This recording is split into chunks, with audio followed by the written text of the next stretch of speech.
비가 추적추적 내리는 서울의 가을 저녁. 나는 회사 복도 끝에서 창밖을 멍하니 바라보고 있었다. 창유리에 맺힌 물방울이 스르륵 흘러내리는 모양이 내 마음속에 고인 눈물이 된 듯했다. 갑자기 핸드폰이 진동했다. 화면에 뜬 이름은 보은 언니였다. 결혼한 지 겨우 반년, 그 이름은 이제 먼 추억 속에 묻혀야 할 존재였다. 하지만 손가락은 저절로 화면을 터치했다. 메시지 한 줄, 보라야, 오늘 밤에 만나자. 언니가 미치겠어. 그 순간 세상이 멈췄다. 보은 언니의 목소리가 그 메시지 속에 살아 숨쉬는 듯 했다. 나는 거절할 수 없었다. 왜냐하면 그 이름은 나의 모든 것이었으니까.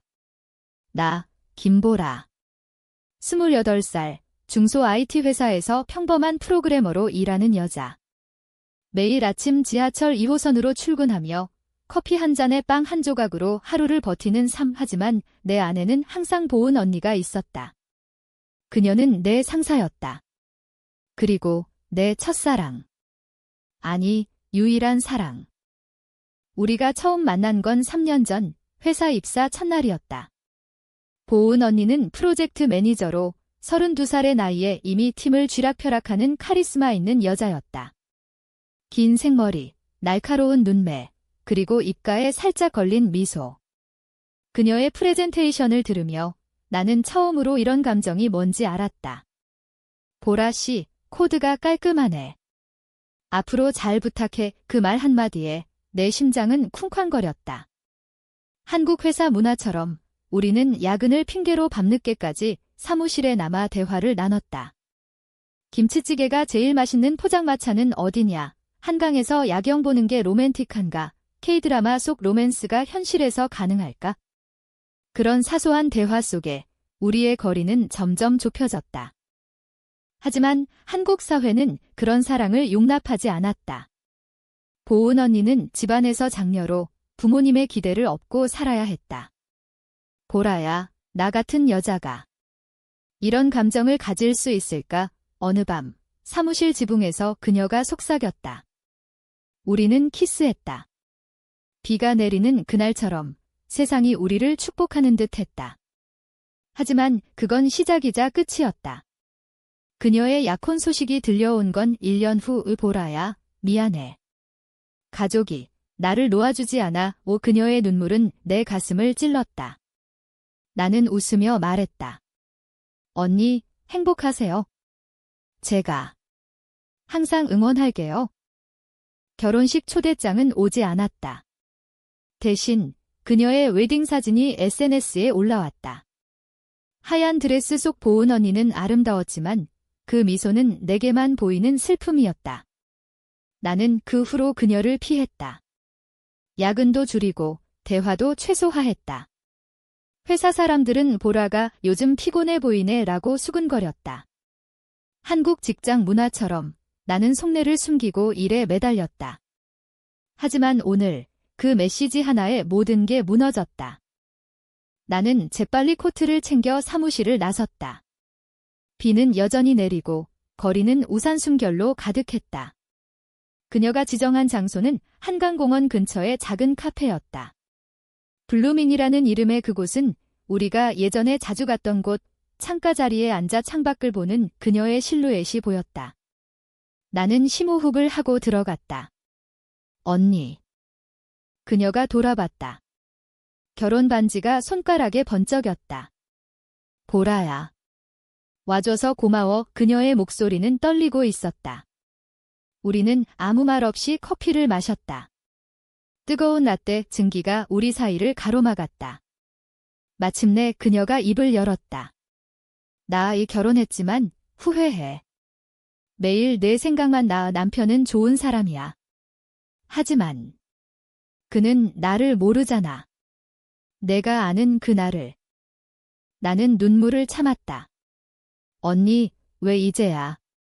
왜 나한테 이런 말을 해요? 당신은 이제 결혼했어요. 가족이 있어요.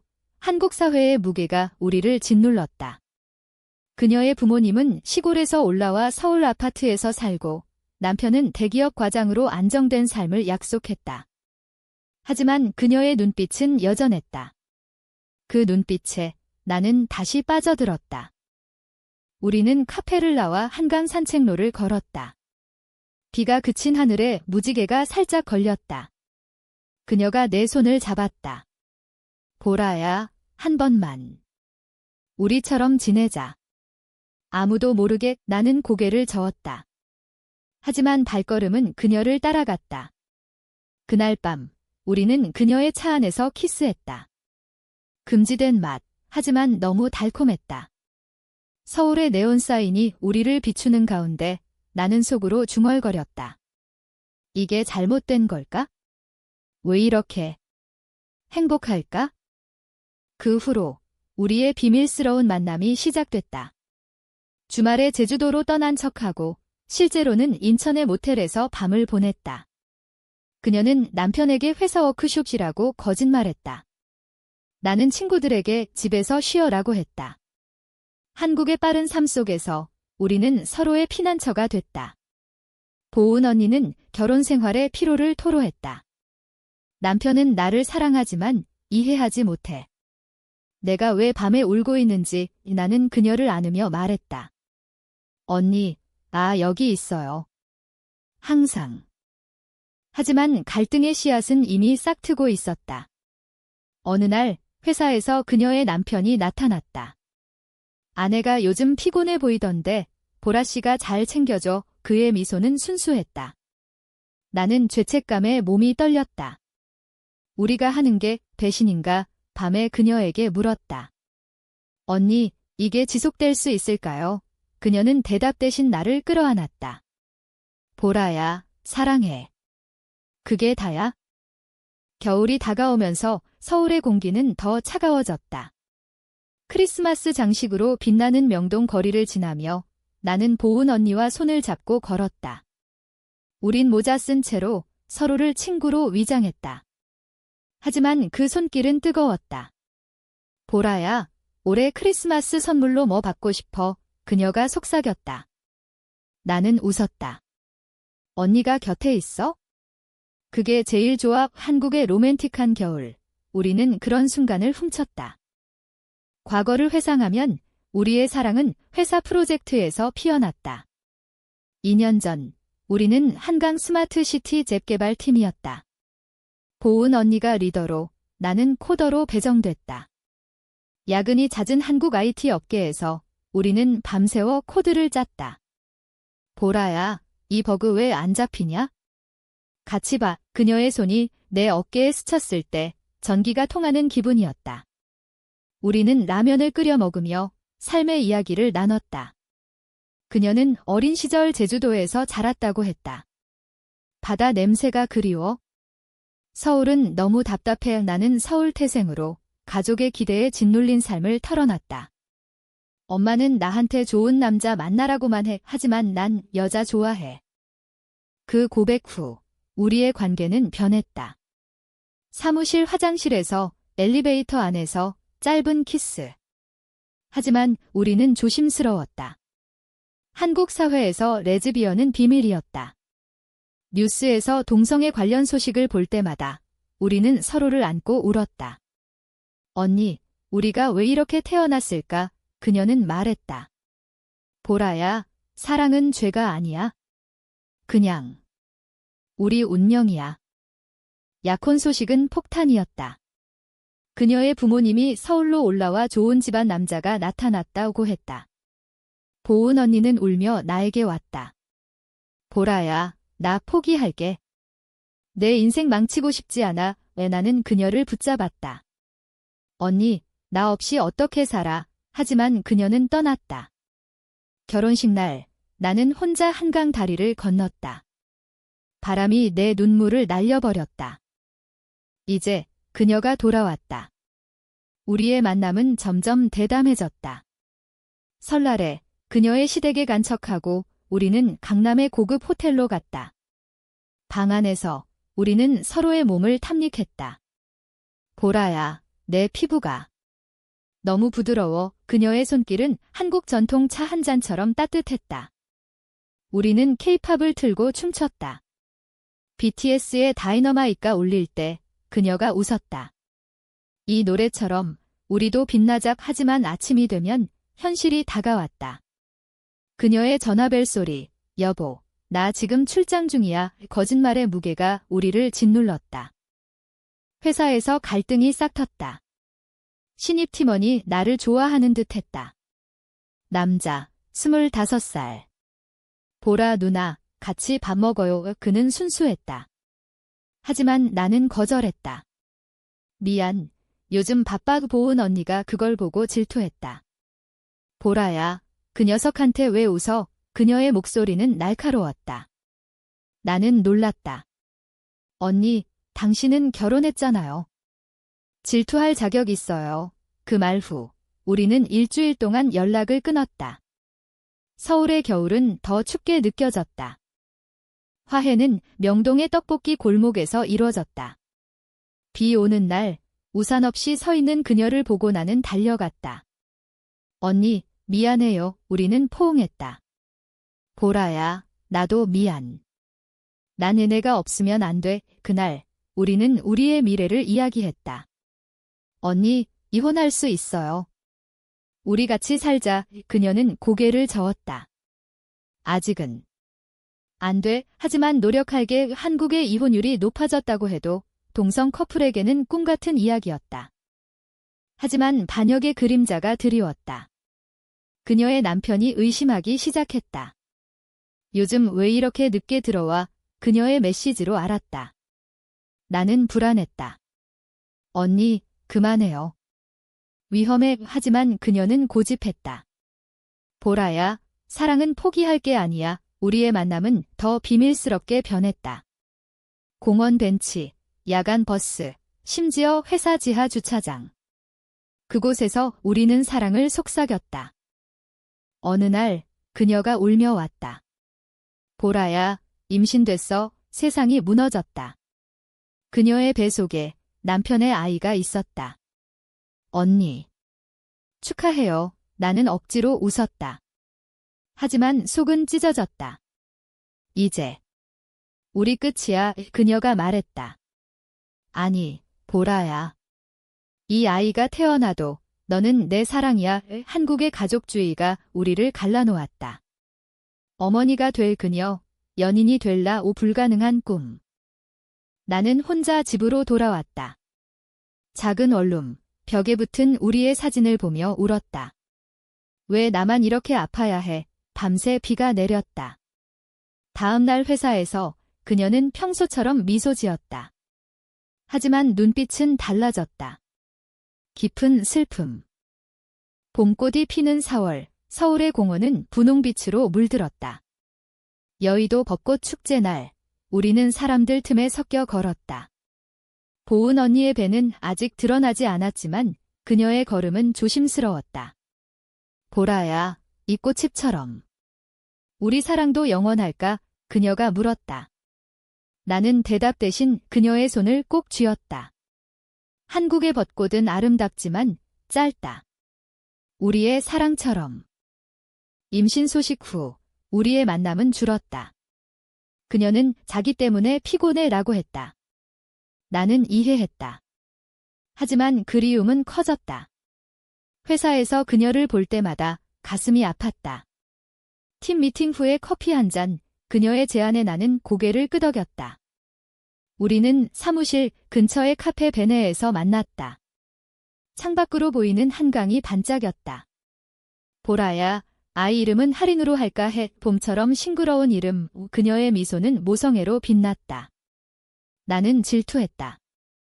그 아이가 나의 자리를 빼앗는 건가? 과거의 추억이 떠올랐다. 우리 사랑의 절정은 여름 휴가였다. 회사 휴가로 제주도로 간 척하고 실제로는 부산으로 갔다. 해운대 해변에서 우리는 수영복 차림으로 물놀이를 했다. 보라야, 내 미소가 제일 예뻐. 그녀가 속삭이며 나를 안았다. 밤의 모텔에서 우리는 서로의 몸을 탐험했다. 한국의 더운 여름밤, 우리의 땀과 눈물이 섞였다. 언니, 영원히 함께하자 그 약속은 지금도 가슴에 새겨져 있었다. 하지만 현실은 잔인했다. 그녀의 남편이 출장 갔을 때 우리는 그녀의 집으로 갔다. 서울의 고급 아파트, 결혼 사진이 벽에 걸려 있었다. 보라야, 여기서. 우리처럼 그녀가 나를 침대로 이끌었다. 그 밤은 열정적이었다. 하지만 아침, 그녀의 구토 소리가 들렸다. 임신의 증상. 나는 물 한 잔을 가져다 주며 말했다. 언니, 건강 챙기세요. 그녀가 울었다. 보라야, 나 이 아이를 사랑하지만 너도 사랑해. 이중 생활이 지쳐. 갈등이 고조됐다. 회사에서 프로젝트 마감이 다가오면서 우리는 스트레스를 받았다. 보라 씨, 이 부분 다시 해. 그녀의 지시가 날카로웠다. 팀원들이 이상하게 봤다. 매니저님, 요즘 왜 그래? 나는 그녀를 변호했다. 피곤하신가 봐요의 퇴근 후 우리는 다퉜다. 언니, 회사에서 그렇게 하지 마세요. 나의 상처받아요. 그녀가 소리쳤다. 너도 나 이해 안 해? 이 모든 게 내 탓이야. 그 말은 칼날 같았다. 나는 뛰쳐나갔다. 강남 거리를 헤매며 눈물이 흘렀다. 화해는 우연이었다. SNS에서 그녀의 포스트, 아기 첫 울음소리 연습 중 나는 댓글을 달았다. 언니, 화이팅! 그녀가 전화했다. 보라야, 미안해. 만나자. 우리는 홍대 클럽 근처의 작은 바에서 만났다. 재즈 음악이 흐르는 그곳에서 우리는 술 한 잔을 기울였다. 언니, 우리. 이게 사랑인가 봐에 아파도 놓을 수 없어. 그녀가 고개를 끄덕였다. 맞아. 한국에서 레즈비언으로 사는 게 쉽지 않지만 우리는 강해. 하지만 반역의 순간이 왔다. 그녀의 남편이 우리를 의심했다. 어느 날 그녀의 핸드폰에 메시지가 왔다. 오늘 밤 집에 올 거지? 요즘 이상해. 그녀가 나에게 보여주며 말했다. 보라야, 이제 그만해야 할까? 나는 울었다. 언니, 당신 선택이에요. 하지만 나 기다릴게요. 그날 우리는 작별 키스를 했다. 벚꽃잎이 우리를 감쌌다. 며칠 후 충격적인 일이 벌어졌다. 회사 동료가 나에게 다가왔다. 보라야, 너랑 매니저님. 무슨 사이야? 남편분이 물어보셨어. 세상이 빙글빙글 돌았다. 어떻게 알았을까? 그녀의 남편이 회사에 와서 수군거린 모양이었다. 나는 부정했다. 아니, 그냥 상사일 뿐이야. 하지만 속은 타들어갔다. 그날 밤, 보은 언니가 울며 왔다. 보라야, 남편이 알아. 다 끝났어. 그녀의 얼굴은 창백했다. 이혼할게. 아이는? 양육권 포기하고. 나는 놀라서 물었다. 언니, 진심이에요. 그녀가 고개를 끄덕였다. 너 없인 못 살아. 우리 새로 시작하자. 희망이 싹 텄다. 하지만 그 희망 속에 어두운 그림자가 있었다. 여름의 무더위가 서울을 휘감는 7월, 우리는 비밀리에 이혼 상담을 받았다. 변호사 사무실에서 보은 언니는 서류에 사인하며 떨리는 손을 숨겼다. 보라야, 이제 우리 자유야. 그녀의 말에 나는 미소 지었다. 하지만 마음속 불안은 사라지지 않았다. 한국의 이혼은 스캔들이었다. 특히 동성애가 섞이면 더. 이혼 소문이 회사에 퍼졌다. 매니저님, 남편분이랑 왜? 팀원들의 시선이 따가웠다. 나는 그녀를 지켰다. 개인 사정일 거예요. 하지만 그녀는 승진을 포기했다. 보라야, 나 이제 그만둘게. 새 출발하자. 우리는 제주도로 휴가를 떠났다. 비행기에서 그녀가 내 손을 잡았다. 이제 아무도 우리 못 막아. 제주도의 푸른 바다가 우리를 맞았다. 블루카베나 해변에서 우리는 수영을 했다. 언니, 행복해요. 그녀가 웃었다. 내가 있어서 밤의 펜션에서 우리는 사랑을 나눴다. 제주 흑돼지 BBQ를 먹으며 미래를 그렸다. 서울로 돌아가서 작은 카페 차릴까? 레즈비언 커뮤니티 모임도 해. 한국의 LGBT 운동이 조금씩 자라고 있었지만 여전히 위험했다. 뉴스에서 동성 결혼 합법화 시위 소식을 보며 우리는 눈물을 흘렸다. 하지만 반역은 그녀의 가족에게서 왔다. 어머니가 서울로 올라왔다. 보은아, 왜 이혼이야? 그 남자 좋은 사람이었잖아. 그녀의 울음소리가 전화로 들렸다. 보은 언니는 울며 나에게 말했다. 엄마가 나 레즈비언인 걸 알았어. 어떻게? 나는 추측했다. 남편이 가족에게 털어놓았을 터. 언니, 솔직히 하세요. 사랑은 숨길 게 아니에요. 하지만 그녀는 망설였다. 한국에서 부모님을 실망시킬 수 없어. 갈등이 폭발했다. 제주도에서 돌아온 후 그녀의 어머니가 우리 집으로 왔다. 너, 이 여자 때문에 어머니의 시선이 나를 꿰뚫었다. 보은 언니가 변호했다. 엄마, 사랑이에요. 남편과는 안 맞았어요. 어머니가 소리쳤다. 사랑. 그게 무슨 소리야. 내 동생들 얼굴 생각해. 한국의 유교 문화가 우리를 압박했다. 가족의 명예, 자식의 의무. 보은 언니는 무너졌다. 보라야, 미안. 나 엄마 말씀 들을게. 그날 우리는 헤어졌다. 아니, 강제였다. 그녀가 말했다. 일시적일 거야. 엄마 설득할게. 하지만 나는 알았다. 이건 끝이었다. 나는 혼자 한강으로 갔다. 다리 난간에 기대 물을 봤다. 왜 항상 이렇게 눈물이 떨어졌다. 며칠 후 그녀의 메시지. 보라야, 다시 만나. 엄마가 받아들였어. 희망이 되살아났다. 우리는 재회했다. 남산타워에서 케이블카를 타며 키스했다. 언니, 이제 진짜 우리야. 하지만 그 재회는 더디었다. 나중에 알았다. 그녀의 어머니가 치료를 권했다. 레즈비언은 병이야. 상담 가자. 보은 언니는 속고 있었다. 보라야, 나 갈등돼. 너 사랑하지만 가족도. 최고조의 충돌이 왔다. 상담소 앞에서 나는 그녀를 기다렸다. 그녀가 나왔다. 보라야, 나 포기할게. 정상적으로 살자. 그녀의 말은 나를 찔렀다. 언니, 그게 무슨 소리예요? 사랑이 병인가요? 우리는 울며 안겼다. 비가 쏟아졌다. 미안해. 하지만 아이 생각하고, 엄마 생각하고 반역의 순간. 그녀는 나를 배신했다. 아니, 사회가 그녀를 배신당하게 만들었다. 나는 도망쳤다. 회사 그만두고 친구 집으로 피신했다. 보라야, 왜 그래? 친구가 물었다. 나는 털어놓았다. 레즈비언이라서. 사랑을 잃었어. 그녀가 안아줬다. 한국도 변해. 내가 강해. 가을이 깊어가는 10월, 단풍이 물든 북촌 한옥마을에서 나는 홀로 걸었다. 보은 언니와의 이별 후 3개월이 지났다. 그녀의 소식은 끊겼다. SNS에서 본 그녀는 행복한 엄마로 변해 있었다. 아이 할인이 안겨있는 사진, 미소 짓는 그녀. 나는 좋아요를 눌렀다. 언니, 행복하세요. 하지만 내 삶은 변했다. 나는 프리랜서가 됐다. 작은 스튜디오에서 앱을 개발하며 LGBT 커뮤니티에 참여했다. 서울의 퀴어 카페 레인보우 하우스에서 비슷한 아픔을 가진 여자들을 만났다.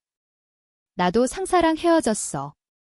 사회가 무서워. 우리는 서로를 안고 울었다. 한국의 변화가 느껴졌다. 2023년 동성애 차별금지법 논의처럼 희미한 빛이 보였다. 어느 날 그녀의 연락이 왔다. 보라야, 할인이 아파. 병원에 와줄래? 나는 달려갔다. 병실에서 작은 아기 할인이 울고 있었다. 보은 언니는 지쳐 보였다. 언니. 왜 나한테? 그녀가 울었다. 너밖에 없어. 남편은 다시 헤어졌어. 내가 솔직히 털어놨거든. 오 충격이었다. 그녀의 남편이 지혜할 수 없다고 이혼했다. 어머니도 내 탓이라며 등을 돌렸다. 우리는 병실에서 대화했다. 보라야, 나 후회해. 너를 버린 게 제일 큰 실수야. 나는 손을 잡았다. 언니, 이제 늦지 않았어요. 우리 다시 시작할 수 있어. 하지만 현실은 가혹했다. 할인의 울음소리가 우리를 깨웠다. 이 아이는 내 책임이야. 너랑 같이 살기엔. 그녀의 말은 미완의 문장이었다. 고조의 순간이 왔다. 병원 옥상에서 우리는 마주봤다. 바람이 우리의 머리카락을 흩날렸다. 언니, 사랑은 포기하지 마세요. 한국 사회가 변할 거예요. 우리처럼. 그녀가 눈물을 흘렸다. 보라야, 나도 알아. 하지만 할인을 위해 정상적인 삶을 살아야 해. 나는 소리쳤다. 정상. 그게 뭐예요? 사랑하는 사람 곁에 있는 게 정상 아닌가요? 그 순간 그녀가 나를 끌어안았다. 미안. 나 너랑 살고 싶어. 키스. 병원의 불빛 아래 우리의 사랑이 되살아났다. 하지만 결말은 비극적이지 않았다. 우리는 천천히 시작했다. 그녀는 어머니와 화해했다.